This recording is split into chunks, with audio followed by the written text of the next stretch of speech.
My LinkedIn's. I wanted to do another video. I was planning on doing a Tammy Lynn Sitch video, but I don't know what's going on with this trial.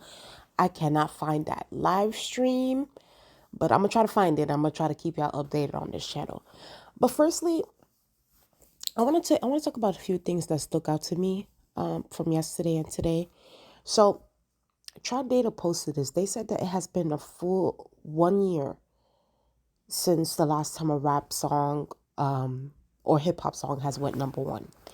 And for me, I find this to be very, very interesting because, hip hop right now, rap right now, it's really, and I know people don't really like discuss it or talk about it that much, but I mean, people do talk about it, but it's not to the point where it's like we're really, really discussing about how hip hop has really, really gone on a downward spiral.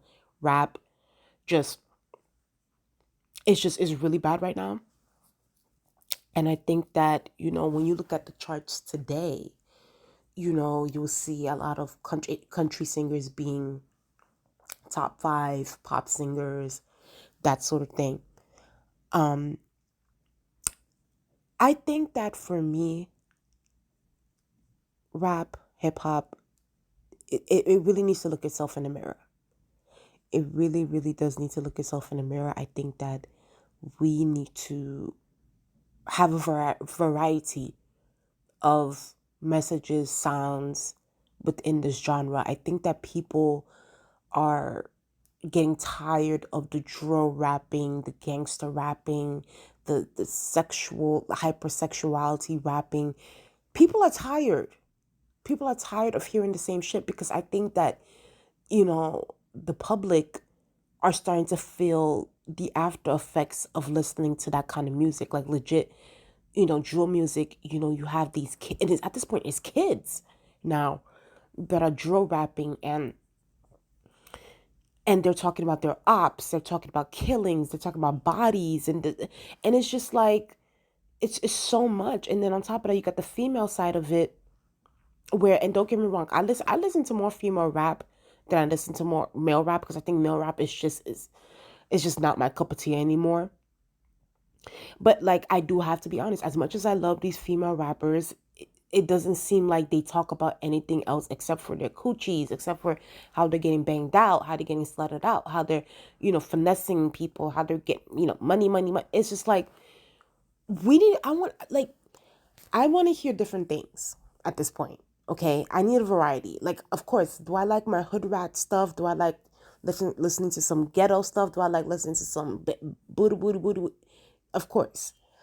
But I also do like listening to romance songs. I like listening to jazz. I like listening to, pop. I like listening to Bollywood music. Bollywood music is practically all, romance, love, that sort of thing. And even loneliness. Like I listen to a variety of stuff and I feel like when it comes to hip hop, and it used to be that way where you can go to hip hop rap and there will be the stuff where they talk about gangster rap, or like there'll be stuff where they talk about, things that, that really matter, that really affect someone's feelings. And for me, there's just not a lot of relatability when it comes to rap right now.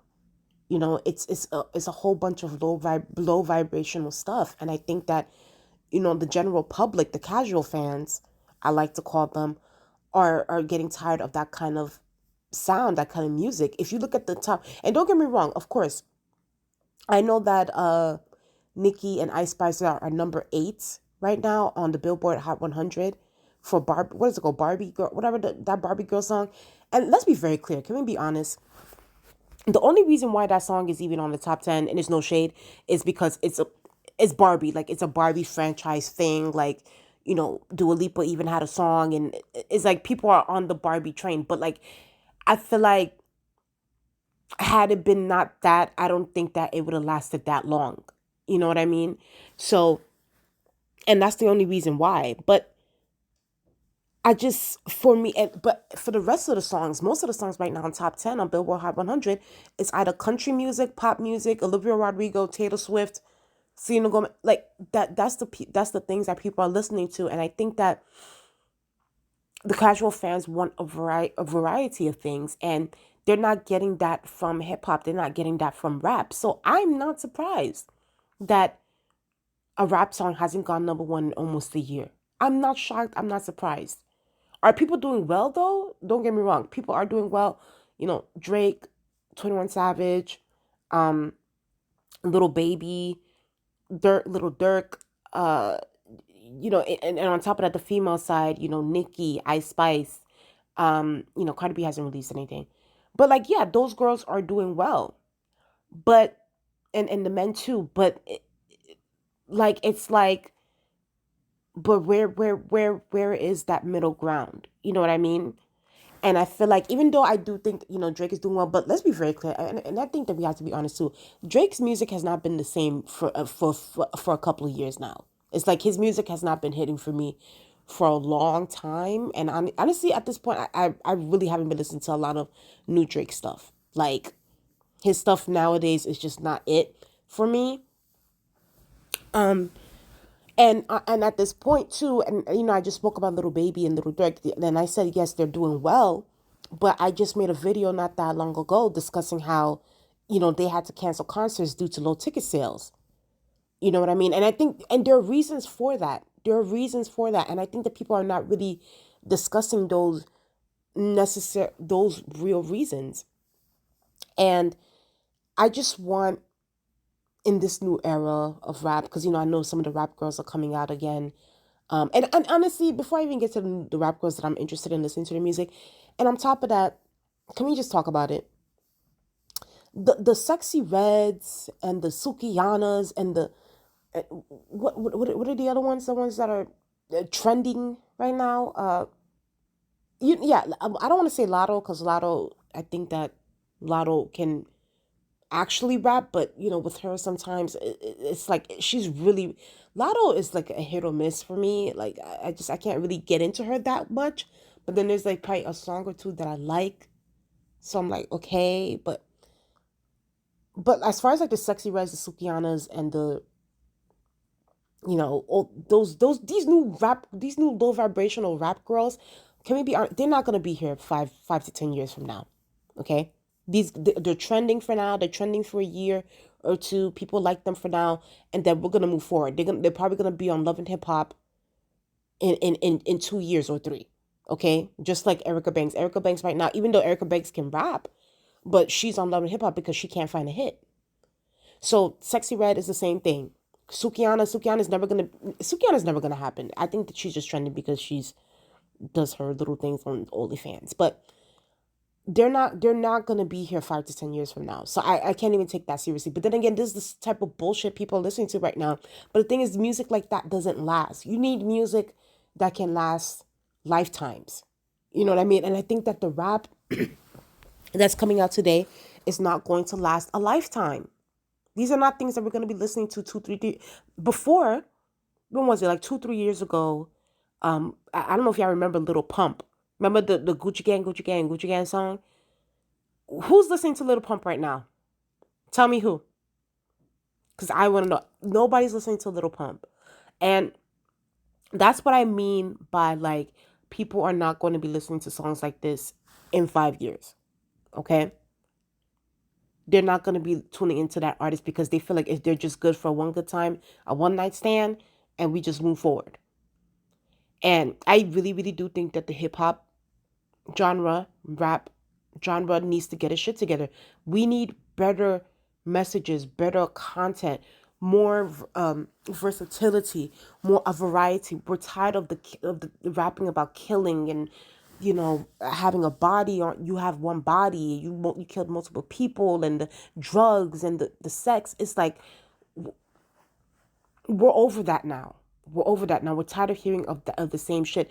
Give us something that makes sense. Give us substance. We need substance in rap right now.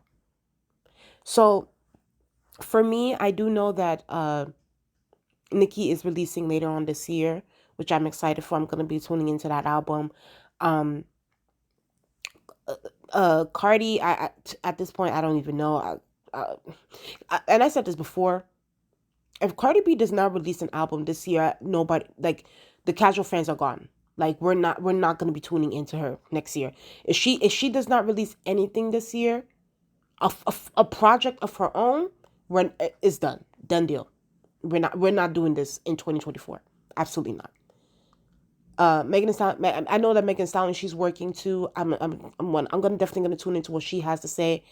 Um, but yeah, I think those are the three rap girls that honestly I'm looking forward to listening to their music. For the males, y'all know I do not get into these male rappers because I feel like they're so boring and they don't talk about shit of anything. But I know Kendrick released not too long ago, but like I'll definitely, Kendrick wants to release an album.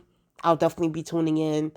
Um, yeah, but other than that, like these male rappers, Drake is just releasing whatever he wants to release. He's not even putting out substance anymore, so we can leave that over there. Um, but yeah, like as far as when it comes to that, when I saw this on Twitter, I was not shocked. I was not surprised. I was like, yeah, yeah, it's not gonna be that. It's not gonna be a rap song on the Billboard Hot 100 because I think people are moving, like they're going in a different direction. They're tired of the low vibrational stuff, and this music affects the youth. Like this music is having kids out here trying to, do drugs and kill and that sort of thing. It's just like, or to encourage them to do stuff like that. And I think that people in the community are tired of it. We're tired of it. So we'll see what happens, honestly, before the end of this year, to see if any rap song is gonna go number one. But like I said, are these artists doing well? Yes, they are. They're still on Billboard. They're still getting their charts. They're still getting their money. They're still getting their streams. But they're not going number one. It is what it is. Secondly, I do want to talk about Ariana Grande. This whole Scooter Braun thing. Scooter Braun has been in the news for a few days. Um, and I just reported on my last video that I just did that at first it was announced that Justin Bieber was supposed to leave, but then Justin Bieber's team and Scooter Braun's team came out and said, "Oh no, he's not leaving." Now, not even like the next day, we get this news that both Ariana Grande and Demi Lovato have confirmed to have parted ways with manager Scooter Braun on the same day. I don't know what's going on. I don't know what's going on. I don't know if some tea is about to come out. Listen, don't get me wrong. Just because an artist parts ways with a manager doesn't always mean that there's like some scandal coming out. But for it to happen in this way and this quick, I don't know what's going on with Scooter Braun, what is happening within that team. But the fact that Demi and especially Ariana Grande leaving, and then on top of that, now I'm hearing that Justin Bieber's team, he wants to finish out the contract, and then he's gonna leave. I don't know what is happening right now, um, but it is interesting to see what is going to unfold from this. It's people are talking, obviously, on Twitter, people are happy and salivating over this because Scooter Braun and Taylor Swift, people. Um, but for me, I think for me, I want the facts to come out first. I'm definitely not in this situation. Honestly, I'm gonna be honest with you. I'm not choosing nobody's side between Taylor and Scooter Braun, and I'm just being honest. I'm not choosing sides because at the end of the day, I know people, and obviously Taylor was upset for the Masters and that sort of thing and the music. But if we're talking about it from a business standpoint, Scooter Braun did nothing wrong on a business level. Like he did what he did. He owned the Masters. He put it in an investment and bada bing bada boom. And Taylor too, from a business standpoint, also has the right to re-record her music as she is doing, as she has been doing. So for me, I felt like nothing was done wrong in that situation. Of course, did Taylor have the right to feel upset and that sort of thing? Of course, yes, as she should. But whatever contract she signed or whatever her father signed, I have no clue. But and I'm not even gonna get into that whole contract signing and how artists needs to be more aware of what they're doing when they're signing a contract. But then again, I also understand too because it's like if you don't sign like a big contract, if you don't sign like from a massive label, when you are independent, unfortunately, you don't get the push that a an artist that has been signed to a major label would. So I get it from that end and why people would want to sign on the dotted line without, really reading the contracts. But, at the end of the day, I also don't think that Scooter on a business level, Scooter Braun did nothing wrong within that situation. When it comes to his businesses and owning the masters, because it's like what I'm a bit confused. It's like, what did y'all expect him to do? Just give it back to her? Like the Taylor Swift's catalog is like, she has so many fans, and like they bought has she has so many records, broken records. Do y'all expect him not to cash out on that? Like, can we be for real for one point at one time? Like, come on. Like, I honestly probably would have done the same thing. Like, if I own Taylor Swift's masters, baby, my kids is freaking college education will be paid off, free health care, healthy food, a nutritionist, and everything. I do not know why people. I mean, I know why people are upset because stands and fans. That's sort of, yeah, at that point. But on a business point, I'm like, girl, he did what he did. Like, it is what it is. But I will say this though, it is interesting though that especially Ariana and Demi, and now Justin. Yeah, he's still with Scooter, but like there's talks. I don't know what's happening here. I don't know if there's some tea that's supposed to come out with Scooter Braun, or like people are just tired of him and just like they just want this, they just want to go their own way, because it wasn't like Ariana Grande wasn't. Because I mean, need to be honest, we need to give Scooter Braun his props, even though I honestly don't care for him. But when Demi was under him, Ariana Grande, hell, Justin Bieber, it's not like they were miserable or anything like that. They were getting their hits, they were getting their shows, they were getting their number ones, they were getting their awards. So for all of that to come out of the management of Scooter Braun, but yet these are huge artists. It's not like these are like some like a Normani or like a Chloe. Like, these are huge. Ariana Grande, Demi Lovato, these are big artists. So it's gonna be interesting. I don't know. I have a feeling there's gonna be some tea coming out in these next, I don't know, weeks or so, next couple of days, because it makes no sense why people are jumping ship from Scooter Braun. Like, because it's one thing with the Taylor Swift thing, because Taylor Swift was with the whole Kanye situation and the beef that was happening there. That's why she don't really mess with Scooter Braun. But with Ariana Grande, Demi, Justin, they stuck by him. They stuck by Scooter Braun even after the whole controversy thing with Taylor Swift. So it is interesting to see what is going to happen here, or was there disagreements? What was going on?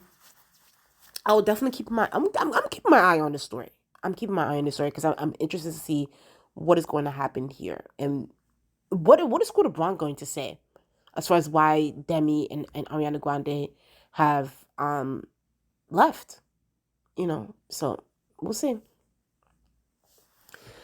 I do want to talk about this, and these are all first of all, this is okay. Apart from the chart data thing, I'm gonna just say allegedly, rumors, that sort of thing.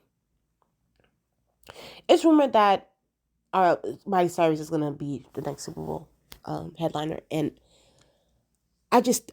for me, I just think that if even if it is a consideration that they're talking about it, it's such a stupid idea. First of all,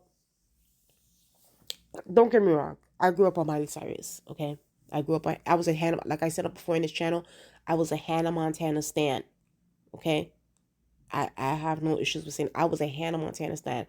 And then when she switched over to whatever she was doing, it broke my heart, because it was like, girl, like, I was a fan of you when you were Hannah Montana. Like, why you gotta change? But people gotta evolve. But for me, y'all, I'm sorry. Miley is not like Miley is not someone who you go to for performances. Like, she's not that person where it's like she can sing and dance at the same time. She doesn't. Don't get me wrong. Like, Miley can sing. Like, Miley, Miley's, and I like Miley Cyrus. I do. I like a lot of her songs. She's also too an acquired taste as well. And I feel like Miley is not really the go-to person for me personally. To when I say like live performances, hey, who is someone that can really get on stage and sing their ass off and dance their ass off and give us a show? Miley's not that. I'm sorry, I can't. Miley's not that person. Miley's not that person. And even with that, right? Even if it wasn't a situation where she can't dance, but like on a singing ability, to at that, like I said, Miley is an acquired taste, and I like that acquired taste. But like I don't know. I'm not really feeling her being in rumors of her being the head. Even there was even another situation where I saw that it was also rumored that they wanted Lizzo or Harry Styles to be the freaking head. And I'm like, first of all, they don't even have the catalog right now. And I'm talking about them as solo artists because, right now, Harry Styles is solo. He does not have the catalog to be out here being on stage like that. What is Harry Styles, like 2, 3 albums in? Like, he needs to have a full, like, a good long catalog for him to get on stage and do that. But even with that, I'm not even a Harry Styles fan for me to even be advocating for him to be the freaking Super Bowl headliner. I'm not interested in that. For Miley, I'm sorry, y'all. I'm not here for it. I don't think that she's the best choice for the Super Bowl. Also, I feel like it's gonna give me like a what a Rihanna. And it's no shade, and I already spoke about this too when Rihanna performed. Like, I was so disappointed with Rihanna's performance. It's like, now that the hype has died down, I want y'all guys to go rewatch the Rihanna Super Bowl, because I think that we were also hype and we're also like just like, oh, yay, like Rihanna, and don't get me wrong, her marketing team was on point with the marketing for that, but the performance was very underwhelming. The singing was underwhelming, and I know people are gonna be like, oh, well, she was pregnant. Okay, okay, okay, I get that. You're pregnant. You know what I mean? So if you were pregnant, why did you accept to perform at the Super Bowl if you know that you're not gonna give me your 100%? And even with that, there are people, and I get it. People who are pregnant, every woman's body is different. I get that sort of thing. I get that. But it's like, if you know that your pregnancy was going to affect your ability to perform and your ability to sing, then don't accept the freaking Super Bowl performance. You could have waited till next year or 2 years from now. Who knows? Like, that door is always going to be open for you. Like, that, honestly, now that I think about it, that Rihanna Super Bowl performance was such. It was honestly, it was a practically like it was a baby shower for us, for the masses. It was like a pregnancy reveal for the masses. Like, hey, like, y'all all invited to my baby shower at the Super Bowl. Yeah, let's just dance. Let's just do what we gotta do. That's really what it was. Like, oh God, I'm so pissed. But yeah, that Rihanna Super Bowl performance was mid. It was really mid. Um, but yeah, Miley, I'm not here for it. However, the person who I am here for to perform at the Super Bowl is Usher. Usher can sing and dance that ass off, and he has bops for days. Usher has a full catalog. Usher can sing. There was a time I remember it was a situation with Usher and The Weeknd, where The Weeknd said some slick shit, and Usher was singing Climax while he was lying down on the bed. And the way Usher's vocals is still as amazing, if not better, than I was back in the late 90s, early 2000s, and mid 2000s. Usher can sing and like, great dancer, hasn't lost a step. To me, Usher is the best person to be performing at the Super Bowl. And I think that, Miley Cyrus can wait. Okay? Miley Cyrus can wait. These other girls can wait. Nobody, on a male standpoint, too, if we're going to talk about it, as far as male performers, male entertainers, nobody is singing and dancing the way Usher is singing and dancing. And I'm talking vocally. And I know some of y'all about to come here and talk about Chris Brown. Chris Brown's vocals is not the same like how it used to be. All that crack and pot that he was smoking, it ruined his vocal cords. Usher can sing and dance that ass off, and I'm praying to God, Jay-Z, I know he's at the Super Bowl head. I mean, he has a chair or something like that he's sitting down with those people, and Roger Goodell. Get Usher on the phone. Have Usher give us a performance of a lifetime. Because I'll be here for it. I'll be dancing. I'll be singing. Usher's going to give us a performance. So I'm definitely here for him doing the Super Bowl. Like these other girls, I don't know who y'all talking about, but Usher needs to be the one. Anyway, y'all, that's just it. Tell me what you guys think in the comment section below. Please like, comment, and subscribe. Let's get us to 600 subscribers, and I'll talk to you guys later. Bye.